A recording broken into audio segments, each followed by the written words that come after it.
فلسطین کی آزادی کا مشن، یہودیوں کو قدم قدم پر دھول چٹانے والا، اکیلا ہی عالم کفر سے ٹکرانے کا حوصلہ رکھنے والا، پاک دھرتی کا ایک عظیم مجاہد، کفر پر لاوے کی طرح برسنے والے اس مجاہد کی طویل داستان سننے کے لیے چینل کو سبسکرائب کیجئے اور ویڈیو کو لائک کیجئے۔ اس وقت ان لوگوں کے نزدیک یہی ایک معاملہ سب سے زیادہ اہمیت کا حامل ہے۔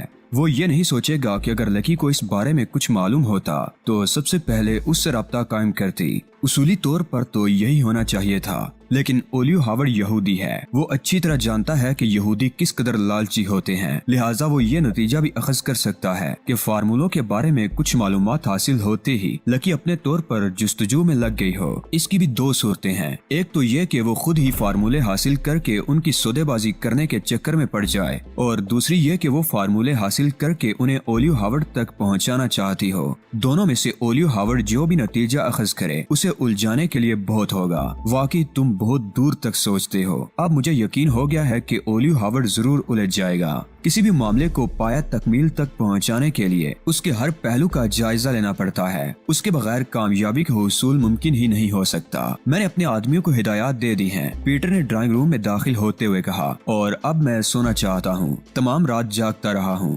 میں نے محض سر ہلانے پر اکتفا کیا اور پیٹر سونے کے لیے چلا گیا۔ اب تم بھی سو جاؤ علی، سلویا نے کہا۔ تم بھی تو ساری رات جاگتے رہے ہو۔ میں نے تو 1.5-2 گھنٹے کی نیند لے لی تھی، اس لیے اب مزید سونے کی ضرورت محسوس نہیں ہو رہی۔ 1.5-2 گھنٹے میں بھی کہیں نیند پوری ہوتی ہے؟ نیند تو پوری نہیں ہوتی، البتہ ضرورت ضرور پوری ہو جاتی ہے، میں نے کہا۔ اس کے علاوہ مجھے ابھی کچھ کام بھی کرنے ہیں، پھر بھی تمہیں تھوڑی دیر آرام کر لینا چاہیے۔ چلو خواب گاہ میں چلو۔ سلویا زبردستی مجھے بیڈ روم میں لے آئی۔ نیند نہ بھی آئے تو کچھ دیر یوں ہی لیٹے رہو، اس نے کہا اور واپس پلٹ گئی۔ میرے ساتھ زبردستی کر کے تم خود کہاں جا رہی ہو؟ میں نے کہا۔ میں یہاں رک کے کیا کروں گی؟ سلویا نے پلٹ کر کہا۔ خواہ تمہارے آرام میں خلل پڑے گا، تم یہیں رکو۔ تمہارے اصرار پر میں لیٹ تو گیا ہوں، مگر مجھے نیند نہیں آئے گی۔ ذہن پر بہت سے کام سوار ہیں۔ سلویا بیٹھ گئی۔ یہی بہت ہے کہ میرے کہنے سے تم لیٹ گئے، ورنہ میں تمہارا کیا کر لیتی؟ میں نے اسے جواب دیے بغیر بیڈ سائڈ ٹیبل پر رکھا ہوا فون اپنی طرف کھسکایا اور بڈ کے ہوٹل کے نمبر ڈائل کرنے لگا۔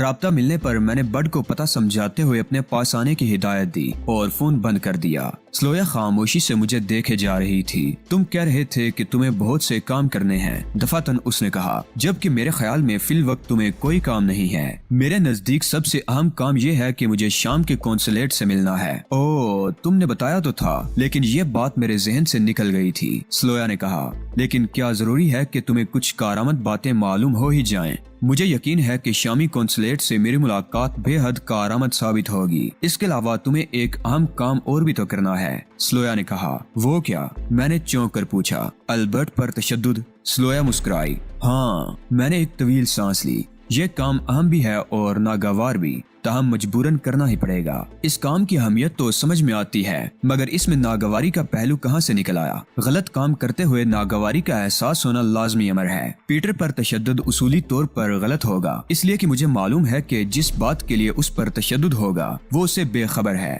ہاں، اگر اس پر کوئی ایسی بات معلوم کرنے کے لیے تشدد کیا جاتا جو اس سے متعلق ہوتی یا جس کے بارے میں شبہ بھی ہوتا کہ وہ اس سے باخبر ہوگا، تب تو درست تھا، لیکن موجودہ صورت میں اپنی ناگواری کے احساس کو دبا نہیں سکتا۔ تم عجیب آدمی ہو۔ یہ باتیں اس شخص کے لیے کر رہے ہو جو جرائم پیشہ ہے اور کسی بھی قسم کی رعایت کا مستحق نہیں ہے۔ اس کو تو اگر بلا وجہ بھی ایذا پہنچائی جائے تو درست ہے۔ یہ تمہارا نقطہ نظر ہے اور میں اس سے اختلاف بھی نہیں کروں گا، لیکن اس کے باوجود میرا خیال یہی ہے کہ اس کے ساتھ زیادتی ہوگی۔ بعض موقعوں پر اخلاقیات بری لگنے لگتی ہیں، سلویا نے چڑ کر کہا۔ اخلاقیات کے اصول مسلمہ ہیں، ان سے انحراف تو کیا جا سکتا ہے مگر انہیں تبدیل نہیں کیا جا سکتا۔ اخلاقیات کے کسی بھی اصول کی خلاف ورزی کرتے ہوئے اخلاقیات کو برا بلا کہنا ذہنی کمزوری کی علامت ہے۔ تم بحث بہت کرتے ہو اور سارا زور اس بات پر صرف کر دیتے ہو کہ جو کچھ تم کہہ رہے ہو اسے درست تسلیم کر لیا جائے۔ میں تمہیں مجبور تو نہیں کر رہا کہ میری بات مان ہی لو میں تو محض اپنا نظریہ بیان کر رہا ہوں۔ نظریاتی گفتگو چھوڑو اور عملی باتیں کرو۔ تم نے ابھی تک مجھ سے کوئی کام نہیں لیا۔ تم دیکھ ہی رہی ہو کہ واقعات کتنی تیزی سے پیش آ رہے ہیں۔ مجھے خود تو کچھ کرنے کا موقع ہی نہیں مل رہا۔ جو کام تم البرٹ سے لینا چاہ رہے ہو اس میں تمہاری مدد کر سکتی ہوں۔ وہ کس طرح؟ میں نے کچھ چونک کر پوچھا۔ شاید تمہارے ذہن سے یہ بات نکل گئی کہ میرے پاس ٹرانسمیٹر موجود ہے۔ میں انہیں یہ اطلاع فراہم کر سکتی ہوں کہ لکی تمہارے ہاتھ سے نکل گئی ہے اور تم جلاہٹ کا شکار ہو رہے ہو۔ نہیں، ابھی یہ مناسب نہیں ہوگا۔ میں نے نفی میں سر ہلایا۔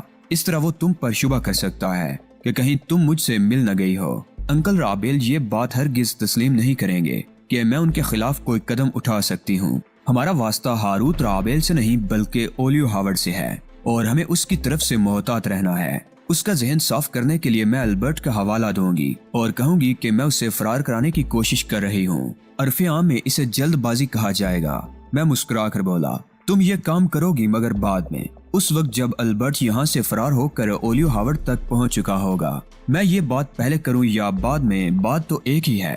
میرے خیال میں تو اس سے کوئی فرق نہیں پڑتا۔ بہت فرق پڑتا ہے۔ تم میرے ساتھ ہو۔ اولیو ہاورڈ تمہاری طرف سے بالکل بے خبر ہے۔ اگر یہ اطلاع تمہارے ذریعے اس تک پہنچی تو وہ مشکوک ہو جائے گا۔ بعد میں جب البرٹ اسے یہ اطلاع فراہم کرے گا کہ تم لکی کے بارے میں معلومات کر رہے تھے تو اسے یقین آ جائے گا۔ البرٹ کا اس تک پہنچنا ہی یقینی نہیں ہے۔ میں نے کہا، باقی تمام باتیں تو خود ہی غیر یقینی ہو جاتی ہیں۔ تم خود ہی تو اسے فرار کرانے کی باتیں کر رہے تھے اور اب اسے غیر یقینی قرار دے رہے ہو۔ سب کچھ حالات پر منحصر ہے۔ ممکن ہے وہ فرار نہ ہونے پائے۔ فرار ہونے کی کوشش میں کسی کی گولی کا نشانہ بن جائے تو تمہاری پوزیشن بلا وجہ ہی خراب ہو جائے گی۔ مجھے معلوم نہیں تھا کہ اس قسم کے بھی کچھ امکانات موجود ہیں۔ سلویا نے کہا، چلو کوئی بات نہیں، ہم فرض کیے لیتے ہیں کہ البرٹ کامیابی سے فرار ہو کر اولیو ہاورڈ تک پہنچ گیا ہے، تب تو مسئلہ ہی ختم ہو جائے گا۔ میری دی ہوئی اطلاع کی تصدیق البرٹ کے ذریعے ہونے پر اولیو ہاورڈ کو فوراً یقین آ جائے گا۔ اس کے برعکس چونکہ تمہاری طرف سے یہ اطلاع ملنے پر وہ پہلے سے مشکوک ہوگا، اس لیے البرٹ کا بیان بھی اس کے لیے اتنا اثر انگیز نہیں ہوگا۔ وہ اس کی باتوں کو بھی شبہ کی نظر سے دیکھے گا۔ معاف کرنا علی، تمہاری یہ بات میری سمجھ میں نہیں آ رہی۔ بہت آسان سی بات ہے، میں نے کہا۔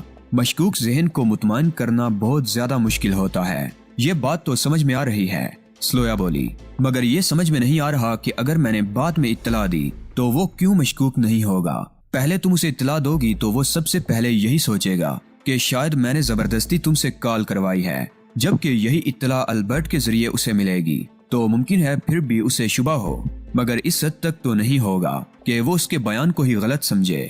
بعد میں جب تم البرٹ کی بات کی تصدیق کرو گی تو اس کا رہا سہا شبہ بھی زائل ہو جائے گا۔ اسے یقین ہو جائے گا کہ لکی واقعی میرے قبضے میں نہیں ہے۔ تم اسے بتاؤ گی کہ لکی کے نکل جانے سے میں پہلے ہی بہت پریشان تھا اور اب البرٹ کے فرار سے میرے اضطراب میں اور بھی اضافہ ہو گیا ہے۔ اب تمہاری بات میری سمجھ میں آئی۔ سلویا نے ایک طویل سانس لے کر کہا، ٹھیک ہے، پہلے البرٹ نکل جائے پھر میں کال کروں گی۔ ذرا ہی دیر بعد ایک ملازم نے آ کر برٹ کے آنے کی خبر دی اور میں نے اسے خواب گاہ میں ہی بلوا لیا۔ تم بڑے بے مروت ہو چیف، برٹ نے خواب گاہ میں داخل ہوتے ہی کہا۔ آخر کتنی تیزی سے ٹھکانے تبدیل کرتے ہو۔ حالات ہی ایسے پیش آ رہے ہیں کہ چند گھنٹوں سے زیادہ ایک جگہ ٹکنا نصیب ہی نہیں ہو رہا، لیکن میں تمہاری مستقل مزاجی کا قائل ہو گیا چیف۔ برٹ نے مانی خیز نظروں سے سلویا کو دیکھتے ہوئے کہا، کیا تمہاری اس بات کا تعلق میری ذات سے ہے؟ سلویا نے برٹ سے پوچھا۔ نہیں۔ برٹ اس کے براہ راست سوال پر گڑبڑا گیا۔ حالانکہ سلویا کے لہجے میں ناگواری کا تاثر نہیں تھا۔ تو پھر تم نے یہ بات کہتے ہوئے میری طرف کیوں دیکھا تھا؟ سلویا نے کہا، کچھ نہیں، وہ تو میں چیف کی تعریف کر رہا تھا۔ برٹ نے بدستور بوکھلائے ہوئے انداز میں کہا، نظر اتفاقاً ہی آپ کی طرف اٹھ گئی ہوگی۔ تمہارے ذہن میں اگر کسی قسم کی خلش ہے تو اسے دور کرنے کے لیے صاف الفاظ میں بھی گفتگو کر سکتے ہو۔ توبہ توبہ۔ برٹ نے کانوں کو ہاتھ لگائے۔ آپ کو یقیناً کسی قسم کی غلط فہمی ہو گئی ہے۔ میرے ذہن میں بھلا کیا خلش ہو سکتی ہے؟ حیرت ہے۔ سلویا بڑبڑائی، پھر میری طرف دیکھ کر بولی، رات بھی مسٹر برٹ نے اسی قسم کی گفتگو کی تھی۔ تمہاری اور ان کی فطرت میں کس قدر تضاد ہے، معلوم نہیں تم انہیں کس طرح برداشت کرتے ہوگے۔ بیٹھ جاؤ برٹ۔ میں نے برٹ کو بیٹھنے کا اشارہ کیا اور سلویا سے بولا، برٹ کو مزاح پیدا کرنے کی عادت ہے، اس چکر میں بعض اوقات گڑبڑ ہو جاتی ہے۔ چیف بالکل ٹھیک کہہ رہے ہیں، برٹ نے جلدی سے کہا۔ لوگ میری باتوں سے غلط مطلب اخذ کر لیتے ہیں۔ دوسروں کے بارے میں بات کرتے وقت محتاط رہنا چاہیے برٹ۔ میں نے سرزنش کی۔